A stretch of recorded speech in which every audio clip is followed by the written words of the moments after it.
تو جس ریلیجن میں تکلیف دہ چیز راستے میں ہٹانے سے بھی اجر و ریوارڈ ملتا ہے وہاں ٹیرر نہیں ہو سکتا۔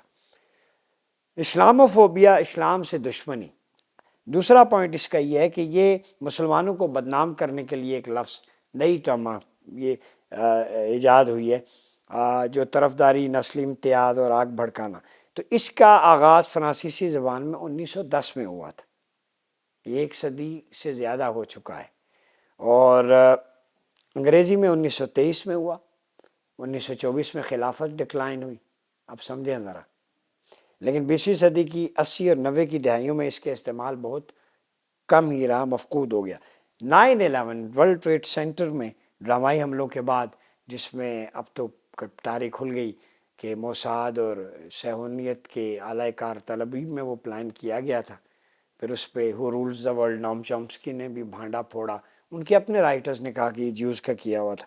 بہرحال 9/11 کے بعد مسلمانوں کو، اسلام اور مسلمانوں کو دہشت گرد کے طور پہ ٹریٹ کیا جانے لگا پوری ویسٹ کے اندر۔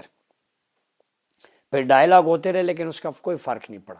میرے خود پیپر ایون 2017 میں یورپی یونین میں انٹرنیشنل جرنلز میں نے بھیجا، تو اس میں تھا Islamophobia, hatred and violence against Muslim in West communities, western communities. تو اس میں نے پورا ریشنل اپروچ کے ساتھ پیپر بھیجا، تو مجھے جواب ملا، وہ ڈبلیو کیٹیگری کا جرنل تھا، کہ یا your paper is accepted but we are recommended to you that you will have to make certain amendments and changes according to our general policy، کہ ہماری جنرل کی پالیسی کے مطابق کچھ چینجز ہیں۔ تو اب وہ چینجز وہی تھی جو خلاصہ تھا اس پیپر کا، مطلب اکیڈیمیا میں بھی بائسنس ہے، یہ بھی اسلاموفوبیا ہے۔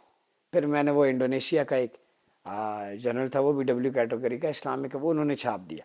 تو یعنی اب اسلام اور مسلمانوں کے حوالے سے اسلاموفوبیا پہ آپ کوئی تحریر لکھیں گے، روٹلیٹ پبلیکیشن، ویلے، ٹیرر اینڈ فرانسس، اور اس کے علاوہ آپ کے جتنے بھی باہر کے ہیں بڑے بڑے پبلیشرز، تو وہ اس کو چیک رکھیں گے اسلاموفوبیا پہ۔ فلسطین کے ایشو پہ، لیجیٹیمیشن پہ میرا ایک آرٹیکل تھا، چونکہ میری 63 انٹرنیشنل پبلیکیشن، تو اس پہ بھی کہا گیا کہ اس کی ایسے موڈیفیکیشن کریں تو ہم آپ کو پے بھی کریں گے۔ تو پیچھے پتہ چلا یروشلم کے جو ہے وہ پالیسی میکرز پیچھے بیٹھے ہوئے ہیں جو امریکن یونیورسٹیز کے اندر ہیں، تو انہوں نے کہا we offered you a scholarship regarding this issue, کہ یہ ایشو جو ہے ایک اسلامک ایشو نہیں ہے، بلکہ ہم اس پہ آپ ریسرچ کرواتے ہیں، آپ کو فنڈنگ بھی دیں گے۔ تو میں کہا نہیں سوری، میں اپنا ایمان بیچ کے ایسی اسکالرشپ، فنڈنگ، تو یہ آفرز آتی ہے وہ کیچ کرتے ہیں ایسے لوگوں کو۔